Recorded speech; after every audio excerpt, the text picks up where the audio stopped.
ಸಿದ್ದರಾಮಯ್ಯ ಅವರ ಸಂಪುಟದಲ್ಲಿದ್ದವರಿಗೂ ಲಕ್ ಹೊಡೆಯುವ ಸಾಧ್ಯತೆ ಇದೆ ಅಂತ ಹೇಳಲಾಗ್ತದೆ. ಒಟ್ಟು 9 ಮಂದಿಗೆ ಸಚಿವ ಸ್ಥಾನ ಸಿಗುವ ನಿರೀಕ್ಷೆ ಇದೆ.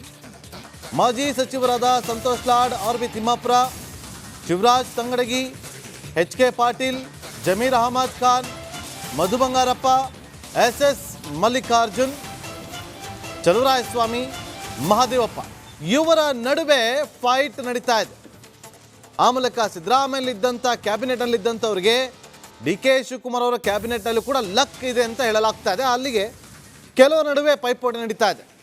ಸಂತೋಷ್ ಲಾಡ್ ಅವರಾಗಿರ್ಬೋದು, ಆರ್.ಬಿ. ತಿಮ್ಮಾಪುರ ಆಗಿರ್ಬೋದು, ಚಲುವರಾಯಸ್ವಾಮಿ ಆಗಿರ್ಬೋದು, ಹೀಗೆ ಪೈಪೋಟಿ ನಡೀತಾ ಇದೆ. ಒಟ್ಟು 9 ಮಂದಿಗೆ ಸಚಿವ ಸ್ಥಾನ ಸಿಗುವ ನಿರೀಕ್ಷೆ ಇದೆ ಅಂತ ಕೂಡ ಹೇಳಲಾಗ್ತಾ ಇದೆ.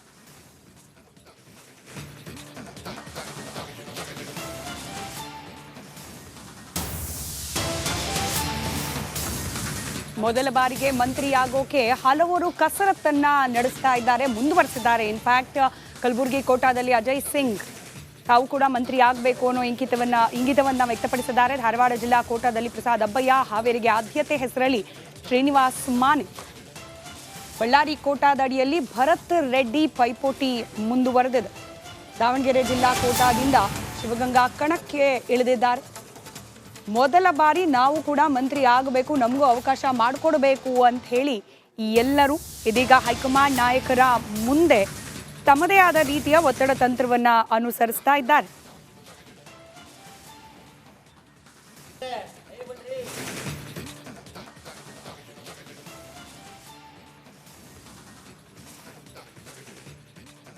ಮತ್ತಷ್ಟು ಡೀಟೇಲ್ಸ್ನೊಂದಿಗೆ ನಮ್ಮ ಪ್ರತಿನಿಧಿ ಹನುಮಂತು ನೇರ ಸಂಪರ್ಕದಲ್ಲಿದ್ದಾರೆ. ಹನುಮಂತು, ಜಿಲ್ಲಾವಾರು ಕೋಟಾ ಒಂದ್ ಕಡೆಯಲ್ಲಿ, ಹಾಗೆ ಕೊಟ್ಟ ಮಾತನ್ನ ಉಳಿಸ್ಕೊಳ್ಳಿ ಅನ್ನೋ ವಲಸಿಗರ ಡಿಮ್ಯಾಂಡ್ ಮತ್ತೊಂದು ಕಡೆಯಲ್ಲಿ, ಹಾಗೆ ಮೊದಲ ಬಾರಿಗೆ ನಮಗೆ ಅವಕಾಶ ಮಾಡಿಕೊಡಿ ಅಂತ ಹೇಳ್ತಾ ಇರುವ ಶಾಸಕರು. ಒತ್ತಡ ಅಂತೂ ಇದ್ದೇ ಇದೆ. ಹೈಕಮಾಂಡ್ನ ನಿರ್ಧಾರ ಸುಲಭದಲ್ಲ ಅಂತ ಮೇಲ್ನೋಟಕ್ಕಂತೂ ಅನ್ನಿಸ್ತಾ ಇದೆ.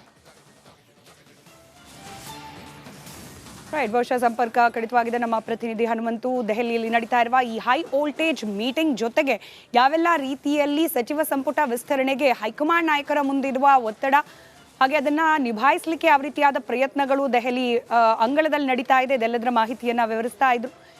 ಸದ್ಯಕ್ಕೆ ಮುಖ್ಯಮಂತ್ರಿ ಡಿ.ಕೆ. ಶಿವಕುಮಾರ್, ಮಾಜಿ ಮುಖ್ಯಮಂತ್ರಿ ಸಿದ್ದರಾಮಯ್ಯ, ಹಾಗೆ ಕೆಪಿಸಿಸಿ ಅಧ್ಯಕ್ಷರಾದ ಬಿ.ಕೆ. ಹರಿಪ್ರಸಾದ್ ಹೈಕಮಾಂಡ್ನ ನಾಯಕರ ಮುಂದೆ ಕೂತು ಯಾರೆಲ್ಲರಿಗೆ ಅವಕಾಶವನ್ನ ಮಾಡಿಕೊಡ್ಬೇಕು ಅನ್ನೋ ವಿಚಾರಕ್ಕೆ ಸಂಬಂಧಪಟ್ಟಂತೆ ಇದೀಗ ಸಭೆಯನ್ನ ನಡೆಸ್ತಾ ಇರೋದು. ಬಹುತೇಕ ಇವತ್ತೇನೆ ಸಚಿವ ಸಂಪುಟಕ್ಕೆ ಯಾರೆಲ್ಲ ಎಂಟ್ರಿಯನ್ನ ಪಡೆದುಕೊಳ್ತಾರೆ ಅನ್ನೋ ವಿಚಾರಕ್ಕೆ ಸಂಬಂಧಪಟ್ಟಂತೆ ನಿರ್ಧಾರ ಅಂತಿಮ ಆಗೋ ಸಾಧ್ಯತೆಗಳಿದೆ.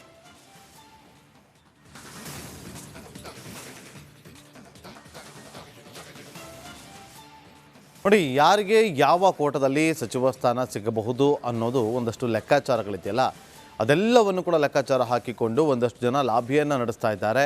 ಮತ್ತೊಂದು ಕಡೆ ಸಿದ್ದರಾಮಯ್ಯವರ ಸಂಪುಟದಲ್ಲಿದ್ದಂಥ 9 ಜನರಿಗೆ ಮತ್ತೊಮ್ಮೆ ಲಕ್ ಇದೆ ಅಂತ ಕೂಡ ಹೇಳಲಾಗ್ತದೆ. ಹೊಸಬರಿಗೆ ಮಣೆ ಹಾಕಲಾಗುತ್ತಾ, ಎಲ್ಲವೂ ಕೂಡ ಇವತ್ತು ಅಂತಿಮವಾಗಿ ಒಂದು ಫೈನಲ್ ಆಗುವಂಥ ಸಾಧ್ಯತೆ ಇದೆ. ಜಿಲ್ಲಾವಾರು ಕೊಡ್ತಾರಾ ಅಥವಾ ಸಮುದಾಯವಾರು ಕೊಡ್ತಾರಾ, ಸಿದ್ದರಾಮಯ್ಯವರ ಸಂಪುಟದಲ್ಲಿ ಇದ್ರು ಅನ್ನೋ ಕಾರಣಕ್ಕೋಸ್ಕರ ಕೊಡ್ತಾರಾ ಅಥವಾ ಹೊಸಬರಿಗೆ ಮಣೆ ಹಾಕ್ತಾರ ಅನ್ನೋದು ಸದ್ಯಕ್ಕಿರುವಂಥ ಕುತೂಹಲ. ಮತ್ತಷ್ಟು ಮಾಹಿತಿಯನ್ನು ಕೊಡೋದಕ್ಕೆ ನಮ್ಮ ಪೊಲಿಟಿಕಲ್ ರಿಪೋರ್ಟರ್ ಹನುಮಂತು ನೇರ ಸಂಪರ್ಕದಲ್ಲಿ ಜಾಯ್ನ್ ಆಗಿದ್ದಾರೆ. ಹನುಮಂತು, ಹೈಕಮಾಂಡ್ನ ಲೆಕ್ಕಾಚಾರ ಏನಾಗಿದೆ? 3 ನಾಯಕರು ಕೂಡ ದೆಹಲಿಗೆ ಹೋಗಿದ್ದಾರೆ. ಇವರ ಲೆಕ್ಕಾಚಾರ ಏನು? ಅಂತಿಮವಾಗಿ ಇವತ್ತೇ ಫೈನಲ್ ಆಗುತ್ತಾ? ಫೈನಲ್ ಆದರೂ ಕೂಡ ಯಾರಿಗೆಲ್ಲ ಅವಕಾಶಗಳು ಸಿಗ್ಬೋದು?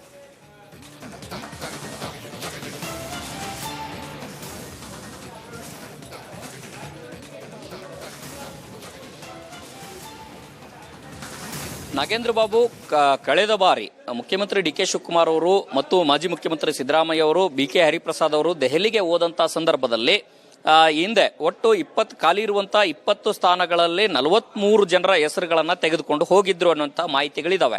ಕಾರಣ ಏನಂತಂದ ಹೇಳಿದ್ರೆ, ಇವರ ಹೆಸರನ್ನ ಸೂಚನೆ, ಉದಾಹರಣೆಗೆ ಮಾದೇವಪ್ಪನವರ ಹೆಸರು ಸೂಚನೆ ಸಂದರ್ಭದಲ್ಲಿ ಒಪ್ಪಲಿಲ್ಲ ಅಂತಂದ ಹೇಳಿದ್ರೆ ಆ ಒಂದು ಸಮುದಾಯದ ಪರವಾಗಿ ಬೇರೊಬ್ಬರ ಹೆಸರನ್ನ ಸೂಚಿಸುವಂತ ಲೆಕ್ಕಾಚಾರದಲ್ಲೂ ಕೂಡ ಆಪ್ಷನ್ ಅನ್ನ ಇಟ್ಕೊಂಡು ಹೋಗಿದ್ರು ದೆಹಲಿಗೆ ಅನ್ನುವಂತ ಮಾಹಿತಿಗಳಿರುವಂತದ್ದು ಹಿನ್ನೆಲೆಯಲ್ಲಿ, ಮತ್ತೊಂದು ಕಡೆಗೆ ಆ ಒಂದು ಪಟ್ಟಿಯನ್ನ ನೋಡಿದಂತಹ ರಾಹುಲ್ ಗಾಂಧಿ ಅವರು ಈ ಹಿಂದೆ ಇದ್ದಂತಹ ಹಳೆ ಹೆಸರುಗಳನ್ನ ತೆಗೆದುಕೊಂಡು ಬಂದಿದ್ದೀರಿ, ಅದರಲ್ಲಿ ಶಾರ್ಟ್ ಲಿಸ್ಟ್ ಮಾಡಿ ಅನ್ನುವಂತ ಸೂಚನೆಯನ್ನು ಕೊಟ್ಟಿದ್ರು. ಅದರಲ್ಲೂ ಕೂಡ ಸಿದ್ದರಾಮಯ್ಯನವರ ಕ್ಯಾಬಿನೆಟ್ ನಲ್ಲಿದ್ದಂತ ಯಾರೆಲ್ಲ ಸಚಿವರಾಗಿದ್ರು ಅವರಲ್ಲಿ ಬಹುತೇಕ 11 ಜನರ ಲಿಸ್ಟ್ ಅನ್ನ ಮಾಡಿಕೊಂಡಿದ್ರು. ಆ 11 ಜನರ ಲಿಸ್ಟ್ ನಲ್ಲಿ 6 ಜನಕ್ಕೂ ಕೂಡ ಕೊಡಿ, ಕೇವಲ 5 ಜನರಿಗೆ ಮಾತ್ರ ಅವಕಾಶ ಅನ್ನುವಂತ ಸೂಚನೆಯನ್ನ ಕೊಟ್ಟಿದ್ರು. ಇದೀಗ ಆ ಒಂದು 5 ಜನರ ಪಟ್ಟಿ ಇನ್ನೂ ಕೂಡ ಹೆಚ್ಚು ಆಗಿದೆ ಅನ್ನುವಂತ ಚರ್ಚೆಗಳೇ ನಡೀತಾ ಇದಾವೆ. ಅಂತಿಮವಾಗಿ ರಾಹುಲ್ ಗಾಂಧಿ ಅವರಿಗೆ ಆ ಒಂದು ವಿಚಾರದಲ್ಲಿ ಯಾವ ರೀತಿ ಮನವರಿಕೆ ಮಾಡ್ತಾರೆ ಅನ್ನುವಂಥದ್ದು ಕೂಡ ಕಾದ್ ನೋಡಬೇಕಾಗಿದೆ. ಇವತ್ತಿನ ಸಭೆಯಲ್ಲಿ ರಾಹುಲ್ ಗಾಂಧಿ ಅವರು ಮನವೊಲಿತಾರ, ಎಐಸಿಸಿ ಅಧ್ಯಕ್ಷ ಮಲ್ಲಿಕಾರ್ಜುನ್ ಖರ್ಗೆ ಅವರು ಮನವೊಲಿತಾರ ಅನ್ನುವಂಥದ್ದು ಕೂಡ ಒಂದಷ್ಟು ಕುತೂಹಲಕಾರಿಯಾಗಿ ಪ್ರಶ್ನೆಗಳನ್ನ ಮೂಡಿಸಿದೆ. ಮತ್ತೊಂದು ಕಡೆಗೆ ಇಲ್ಲಿ ಸಮುದಾಯವಾರು ಕೂಡ ಜಟಾಪಟಿ ಒಂದಷ್ಟು ಪೈಪೋಟಿ ಜೋರಾಗಿದೆ. ಉದಾಹರಣೆಗೆ ಒಕ್ಕಲಿಗ ಸಮುದಾಯದ ವಿಚಾರಕ್ಕೆ ಅಂತ ಬಂದಂತ ಸಂದರ್ಭದಲ್ಲಿ ಯಾರಿಗೆ ಅವಕಾಶ ಕೊಡಬೇಕು? ಅನ್ಯ ಪಕ್ಷದಿಂದ ಬಂದಂತವ್ರಿಗೆ ಅವಕಾಶ ಕೊಡಬೇಕಾ, ಅಥವಾ ಪಕ್ಷದಲ್ಲೇ ಇದ್ಕೊಂಡು ಈಗ ಸರ್ಕಾರದ ಪರವಾಗಿ ಜೋರಾಗಿ ಬ್ಯಾಟಿಂಗ್ ಮಾಡ್ತಾ ಇರುವಂತಹ ಎಚ್ ಸಿ ಬಾಲಕೃಷ್ಣ ಅವರು ಕೂಡ ಆಕಾಂಕ್ಷಿಯಾಗಿದ್ದಾರೆ. ಮತ್ತೊಂದು ಕಡೆಗೆ ಪ್ರಿಯಾಕೃಷ್ಣ ಅವರು ಕೂಡ ಆಕಾಂಕ್ಷಿಯಾಗಿದ್ದಾರೆ, ಕೃಷ್ಣಪ್ಪ ಅವರು ಕೂಡ ಆಕಾಂಕ್ಷಿಯಾಗಿದ್ದಾರೆ. ಹೀಗೆ ಒಕ್ಕಲಿಗ ಸಮುದಾಯದಲ್ಲಿ ಯಾರಿಗೆ ಕೊಡಬೇಕು? ಅದೇ ರೀತಿಯಾಗಿ ದಲಿತ ಸಮುದಾಯ ಅಂತ ಬಂದಂತ ಸಂದರ್ಭದಲ್ಲಿ ಮಹದೇವಪ್ಪ ಅವರಿಗೆ ಕೊಡಬೇಕಾ, ತಿಮ್ಮಾಪುರ ಅವರಿಗೆ ಕೊಡಬೇಕಾ, ಅದರ ಜೊತೆಗೆ ನರೇಂದ್ರ ಸ್ವಾಮಿ ಅವರಿಗೆ ಕೊಡಬೇಕಾ, ಪ್ರಸಾದ್ ಅಬ್ಬಯ್ಯ ಅವರಿಗೆ ಕೊಡಬೇಕಾ? ಹೀಗೆ ಸಮುದಾಯವಾರು ಜಿಲ್ಲಾವಾರು ಕೂಡ ಒಂದಷ್ಟು ಪೈಪೋಟಿಗಳು ಜೋರಾಗಿ ನಡೀತಾ ಇರುವಂತದ್ದು. ಉದಾಹರಣೆಗೆ ಹಾವೇರಿಗೆ ವಿಚಾರ ಅಂತ ತೆಗೆದುಕೊಂಡಂತ ಸಂದರ್ಭದಲ್ಲಿ ಜಿಲ್ಲಾವಾರು ಪ್ರಾತಿನಿಧ್ಯದ ವಿಚಾರ ಅಂತ ಬಂದಾಗ ಶ್ರೀನಿವಾಸ್ ಮಾನೆ ಅವರ ಹೆಸರು, ಮತ್ತೊಂದು ಕಡೆಗೆ ರುದ್ರಪ್ಪ ಲಮಾಣಿ ಅವರ ಹೆಸರು ಕೂಡ ಚರ್ಚೆಯಲ್ಲಿ ಇದಾವೆ. ಸಮುದಾಯದ ವಿಚಾರ ಅಂತ ಬಂದಂತ ಸಂದರ್ಭದಲ್ಲಿ ಸಂತೋಷ್ ಲಾಡ್, ಮರಾಠ ಸಮುದಾಯಕ್ಕೆ ವಿಚಾರಕ್ಕಂತ ಸಂದರ್ಭದಲ್ಲಿ ಸಂತೋಷ್ ಲಾಡ್ ಅವರ ಹೆಸರು ಮತ್ತೆ ಮಾನೆ ಅವರ ಹೆಸರು ಚರ್ಚೆಯಲ್ಲಿದೆ. ಮತ್ತೊಂದು ಕಡೆಗೆ ಬೆಳಗಾವಿ ವಿಚಾರ ಅಂತ ತೆಗೆದುಕೊಂಡಂತ ಸಂದರ್ಭದಲ್ಲಿ ಜಿಲ್ಲೆಯಲ್ಲಿ ಲಕ್ಷ್ಮೀ ಹೆಬ್ಬಾಳ್ಕರ್ ಅವರ ಹೆಸರಾಗಿರ್ಬೋದು, ಮಾಂತೇಶ್ ಕೌಜಲ್ಗಿ ಅವರ ಹೆಸರಾಗಿರ್ಬೋದು, ಲಕ್ಷ್ಮಣ್ ಸೌದಿ ಅವರ ಹೆಸರಾಗಿರ್ಬೋದು, ಈ ರೀತಿ ಚರ್ಚೆಗಳು ಹೆಸರುಗಳ ಚರ್ಚೆ ಇದಾವೆ. ಇಲ್ಲಿ ಸಮುದಾಯವಾರು ಚರ್ಚೆಗೆ ಬಂದಂತ ಸಂದರ್ಭದಲ್ಲಿ ಪೈಪೋಟಿ ನಡೀತಾ ಇದೆ. ಜಿಲ್ಲಾವಾರು ಪ್ರಾತಿನಿಧ್ಯದ ಹೆಸರುಗಳು ಅಂತ ಬಂದ ಸಂದರ್ಭದಲ್ಲೂ ಕೂಡ ಪ್ರಾತಿನಿಧ್ಯ ಒಂದಷ್ಟು ಪೈಪೋಟಿ ನಡೀತಾ ಇದೆ. ಅಂತಿಮವಾಗಿ ಕಾಂಗ್ರೆಸ್ ಹೈಕಮಾಂಡ್ ಇವತ್ತು ಯಾವ ನಿಲುವನ್ನು ತೆಗೆದುಕೊಳ್ಳುತ್ತೆ?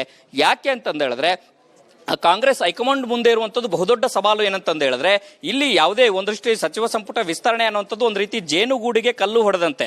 ಹೀಗಾಗಿ ಯಾವುದೇ ರೀತಿ ಒಬ್ಬರಿಗೆ ಕೊಟ್ಟರು ಇನ್ನೊಬ್ಬರಿಗೆ ಕೊಡ್ಲಿಲ್ಲ ಅಂತಂದ ಹೇಳಿದ್ರೆ ಸಹಜವಾಗಿ ಸಚಿವ ಸ್ಥಾನದ ಆಕಾಂಕ್ಷಿಗಳು ತಮ್ಮ ಬೇಸರ ಅಸಮಾಧಾನವನ್ನ ಹೊರಗೆ ಹಾಕ್ತಾರೆ. ಹೀಗಾಗಿ ಜಿಲ್ಲಾ ರಾಜಕಾರಣದಲ್ಲಿ ಹಿಡಿತವನ್ನ ಹೊಂದಿರುವಂತ ಸಮುದಾಯವಾರು ಒಂದಷ್ಟು ಹಿಡಿತ ಹೊಂದಿರುವಂತದ್ದು ಮತ್ತೆ ಸರ್ಕಾರ ಮತ್ತು ಪಕ್ಷದ ನಡುವೆ ಒಂದಷ್ಟು ಸಮನ್ವಯತೆ ಮೂಡಿಸುವಂತ ಲೆಕ್ಕಾಚಾರದಲ್ಲಿ ಕೆಲಸ ಮಾಡುವಂತವರಿಗೆ ಆದ್ಯತೆ ಕೊಡಬಹುದು ಅನ್ನುವಂತ ಚರ್ಚೆಗಳು ಜೋರಾಗಿ ನಡೀತಾ ಇದೆ. ಅಂತಿಮವಾಗಿ ಇವತ್ತು ನಡೆದಿರುವಂತಹ ಸಭೆಯಲ್ಲಿ ಎಲ್ಲರೂ ರಾಹುಲ್ ಗಾಂಧಿ ಅವರು, ಎಐಸಿಸಿ ಅಧ್ಯಕ್ಷರು ಸೇರಿದಂತೆ ವರಿಷ್ಠರ ಅಭಿಪ್ರಾಯಗಳೆಲ್ಲವೂ ಕೂಡ ಕ್ರೋಢೀಕರಣ ಆಗಿ ಒಮ್ಮತ ಬಂದ್ರೆ ಬಹುತೇಕ ಈ ವಾರದಲ್ಲಿ ಪ್ರಮಾಣ ವಚನ ಸ್ವೀಕಾರ ಅನ್ನುವಂಥ ಚರ್ಚೆಗಳಿದಾವೆ. ಆದ್ರೆ ಅಭಿಪ್ರಾಯಕ್ಕೆ ಬರ್ತಾರಾ, ಒಮ್ಮತಕ್ಕೆ ಬರ್ತಾರಾ ಅನ್ನುವಂಥದ್ದು ಈಗ $1 ಮಿಲಿಯನ್ ಪ್ರಶ್ನೆಯಾಗಿ ಉಳಿದಿರುವಂತದ್ದು.